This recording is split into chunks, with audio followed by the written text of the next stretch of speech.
All right, YouTube, how you doing? Welcome back to the channel. It is Monday, October 9th. We got a couple MLB playoff games to jump into in today's video. We're gonna go into both games. I'm gonna give you my lean or leans on the games as we talk about them. But my final plays, if you do want to fade me, what I'm actually gonna be rolling with myself, those plays will live in the pinned comment. I always update that before game time. Yesterday, by the skin of our teeth, we go profitable. I don't deserve the cha-ching, but it's good because we weren't profitable 2 days ago, right? We had the Orioles money line. That does not come through. I'm starting to really believe in that Texas team, but the Twins money line comes through for us for plus money, and that's the only reason why we're able to make that much profit yesterday with 0.15 units there. Again, very, very slim, but profit better that the Twins win that game versus us getting the reverse sweep and the dustpan to our face. The total in that game pushed, so that is a null and void, but I would say we'll take it.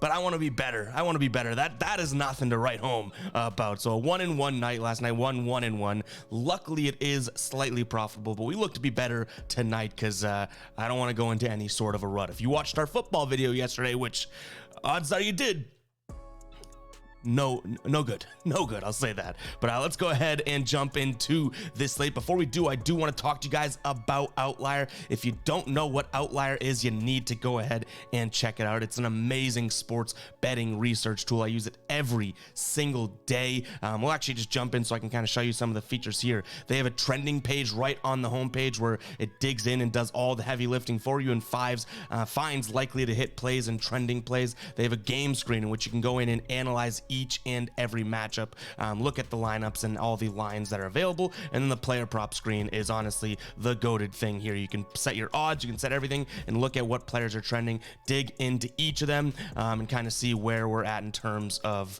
player trends. So go ahead and check out Outlier, guys. That link will be in the pinned comment. You get 7 days free if you use that link. After that, it's $19.99 a month. I still think you can profit with this tool, and that'll pay for itself in no time if used correctly. Go check out Outlier. Again, that link is in the pinned comment. All right, guys, one last thing to do before we jump into the games.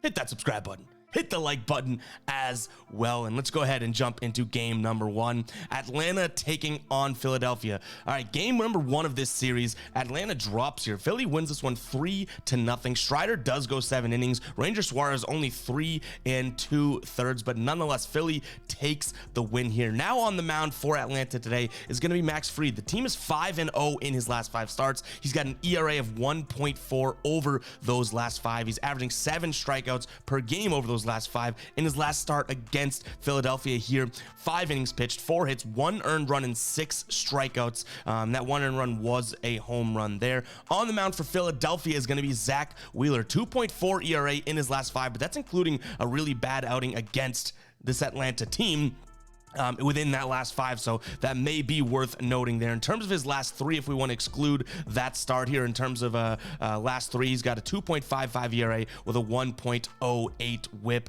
Over his last 5, though, 5.6 strikeouts per game, but he definitely started to heat up here. Last 3 starts of the season, 6, 5, and 8 strikeouts. He did pitch against Atlanta multiple times this year. In his last 3 against Atlanta this season, 2.3 ERA, averaging 7 strikeouts there, and he went 6 1/3 on average. In terms of where we come out in this game, I will say this right off the bat.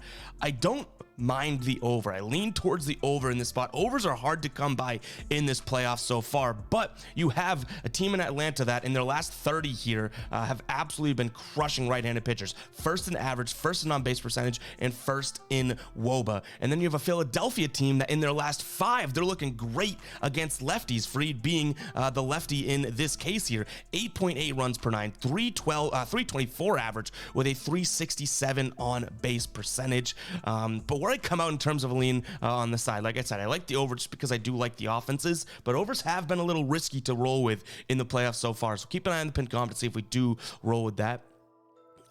I like the Philly side of things here.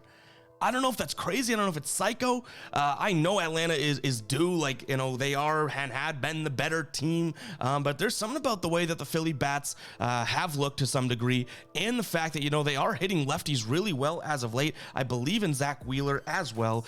We talked about him having a bad start against Atlanta there, right, with you know, 6 earned runs there. Well, he followed that up. He played Atlanta again with a 6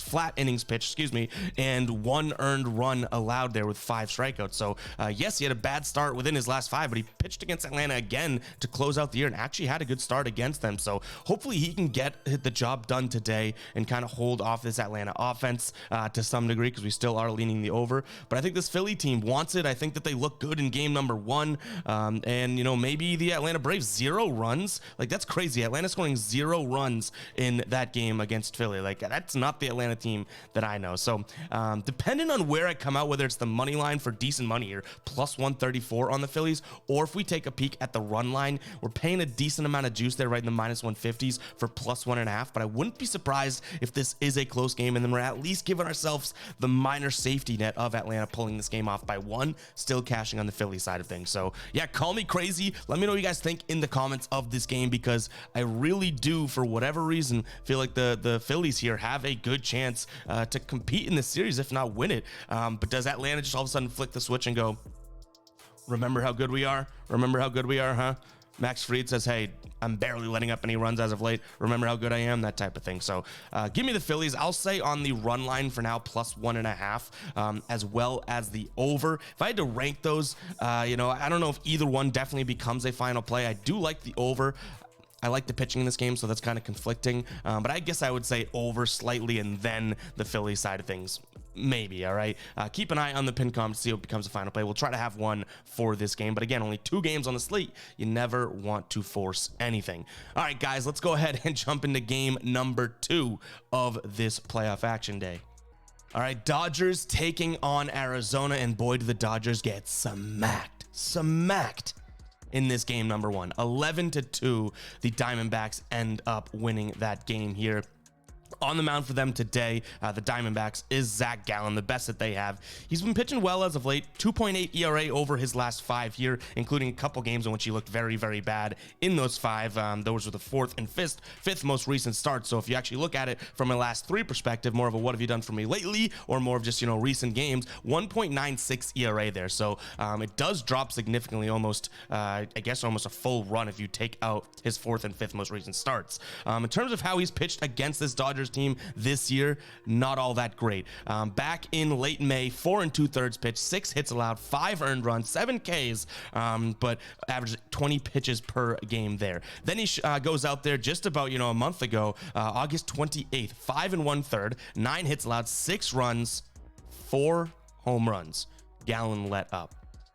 I think this is the perfect storm for the Dodgers to bounce back. The odds started around, you know, the minus 160s. They're still there on plenty of sports books, but right now, BetMGM minus 155 for Dodgers money line. I like that. That's probably, and I can almost say now, going to be a final play. Bobby Miller on the mound for the Dodgers today. I don't necessarily love what he's done lately, but he's giving you a consistent, you know, 6 innings pitched with 2 earned runs during that time. Now that can turn into, you know, double that in the playoffs, but I am throwing my trust his way.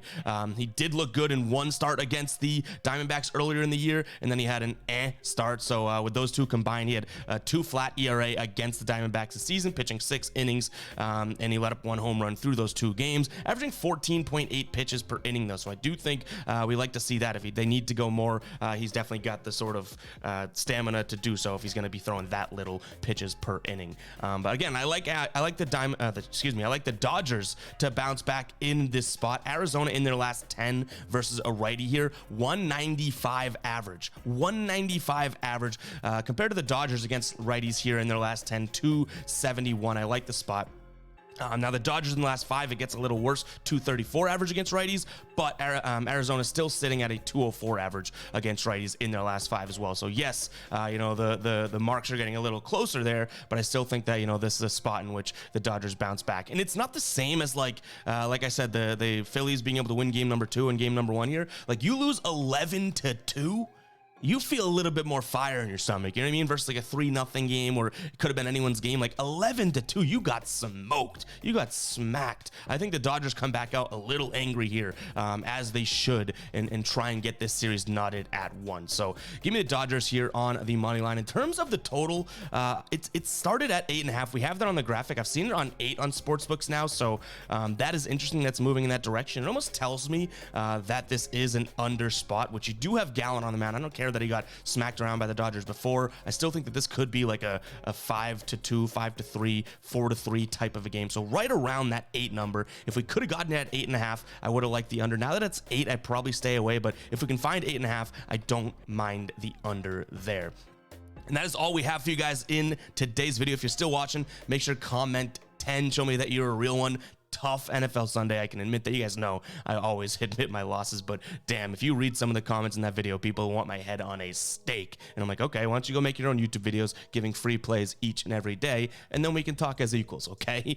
But nonetheless, that is just a guppy approach to life, you know, coming back after the video complaining about some losses when, you know, I can go back and look at your comments from 2 weeks ago saying how great I am.